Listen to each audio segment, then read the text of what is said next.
नमस्कार प्यारे भाइयों बहनों और बच्चों। देखिए, हम लोग यह वीडियो बना रहे हैं श्री रामचंद्र जी जब चित्रकूट में रहते थे उस समय की घटना का। तो उस समय ऐसा हुआ कि एक बार सुपर्णखा चित्रकूट में आई, क्योंकि उस समय ऐसी प्रथा थी कि जो लड़कियां होती थी वे अपना वर स्वयं खोजती थी और उन्हें अब इस बात का परमिशन होता था कि वे अपना वर खोज सकें।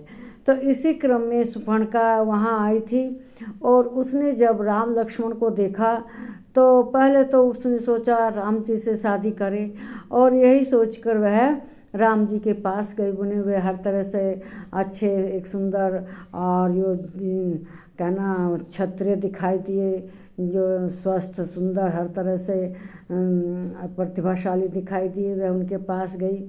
उसने उनके पास अपना शादी का प्रस्ताव रखा। तो रामचंद्र जी ने कहा कि देखिए, मेरी शादी हो चुकी है, मेरे साथ मेरी पत्नी सीता साथ में है और मैं शादीशुदा हूँ, इसलिए मैं शादी नहीं कर सकता आपसे। तो मेरा छोटा भाई है, इससे पूछ लो, अगर ये तैयार हो जाए, ये अकेला है, क्या पता ये शादी के लिए तैयार हो जाए। तब सुपर्णखा उनके पास गई, उनके भाई लक्ष्मण के पास। उसने शादी का प्रस्ताव रखा। तो उन्होंने कहा, देखिए मैं तो दास हूँ इनका, मैं इनकी दिन रात सेवा करता हूँ, मैं आपसे शादी नहीं कर सकता। तो सुपर्णखा ने बहुत सुंदर युवती का रूप धारण कर रखा था उस समय। उसने राक्षसी रूप त्याग दिया था और वह कहने लगी, बताओ क्या कमी है मुझ में कि ये राम, इसके बड़े भाई ने भी मना कर दिया और इसने भी मना कर दिया।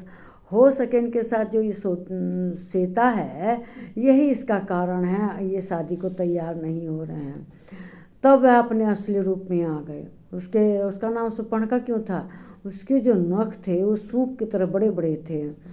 तो वह अपने राक्षसी रूप में आ गई और वह अपना राक्षसी रूप धारण करके अपने बड़ी बड़ी नाखून से उसने और उसके दांत भी राक्षसी थे, सीता जी पर आक्रमण किया, जिसकी सीता जी की जान ही ले लेगी। तब रामचंद्र जी ने लक्ष्मण को इशारा किया और लक्ष्मण ने उसके नाक कान काट लिए। नाक कान काट ली तो बस सूरत हो गई। अब रोती बिलखती अपने भाई खरदूषण के पास गई। खरदूषण ने उनके ऊपर आक्रमण कर दिया। तो रामचंद्र जी ने और लक्ष्मण जी ने उसके दोनों भाइयों को भी मार दिया। तब वह रोती बिलखती अपने भाई रावण के पास गई। रावण ने भी जब जाना कि वे तो इतने वीर हैं कि उन्होंने खरदूषण को भी मार दिया, तो भाई ज़रूर कुछ उन लोगों में खासियत है। तो इसलिए वह उसने जो सीता थे उसके रूप का भी खूब वर्णन किया रावण के सामने। तो रावण अपने मामा मारीच के पास गया। मारीच को तरह तरह के भेष बनाने आते थे। तो उससे कहा कि तुम सोने का मृग बन जाना और जाकर जो उनके साथ राम लक्ष्मण हैं उनकी कुटिया के पास घूमना, और वो लोग मेरा सोने के मृग के पीछे दौड़ेंगे, तब मैं सीता का पीछे से अपहरण कर लूँगा।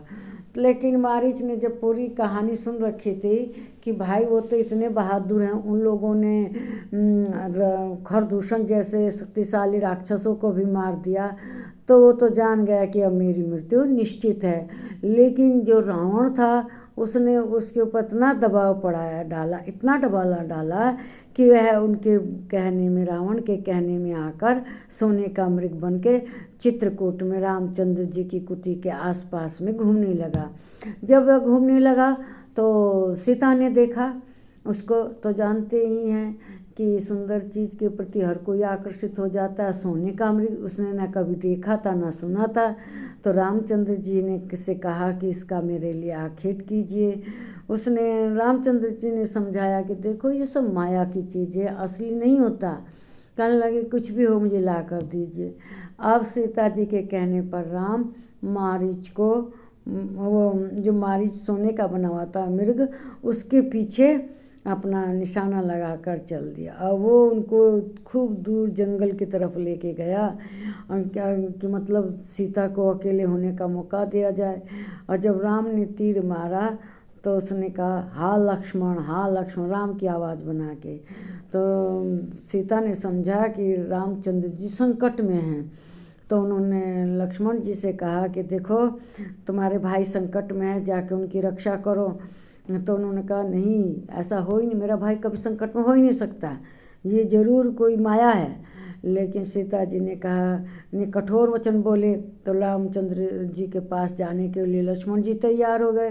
तो लक्ष्मण जी ने कहा कि ठीक है, मैं इस कुटी के बाहर चारों ओर एक रेखा खींच देता हूँ, तुम उससे बाहर मत जाना, और जो कोई बाहर का व्यक्ति अगर इसके अंदर जाएगा तो वो भस्म हो जाएगा। तो सीता ने कहा कि ठीक है, मैं नहीं जाऊंगी। तभी रावण एक साधु का वेश बना के आता है, और साधु का वेश आके कुटी के बाहर से भिक्षा मांगता है। तो सीता भिक्षा देने के लिए जाती है, तो वह लक्ष्मण रेखा पार नहीं करनी थी। लक्ष्मण जी ने कहा था इस रेखा को पार नहीं करना है, तो उसने उस रेखा के अंदर से ही कहा कि लीजिए भिक्षा। तो उसने पैर रखा तो उसे कुछ अग्नि का एहसास हुआ, तो वह पीछे हट गया, कहने लगा कि मैं बंधी हुई भिक्षा नहीं लेता, ऐसा करो तुम बाहर आओ इस रेखा से, तब मैं भिक्षा लूँगा।